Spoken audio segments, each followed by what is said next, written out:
Ah! Did that frighten you? Yes.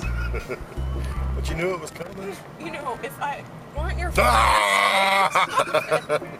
if I weren't your fiance and I was someone dealing with you in the public in some sort of normal transaction, Yeah? I would just walk away. I would just be like, this guy is frightening me. I have no idea if he's having a seizure or if he's gonna kill me. Well, I would follow you, Great. and I would continue to make the same noises. I would follow you and make even more noises. And then I would point at you, and people would look at me and go, "What is she doing? Why is she making that crazy noise?" They'd be like, "What?" And I'd say, and I'd point at you, and they'd look at me like, "Ah!"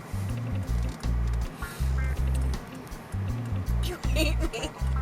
No, it's because I love you. And you act like a jackass. Yeah. That's what love is. Love is not being stupid together. Love is Embarrassing that. love is jackassery. Yes.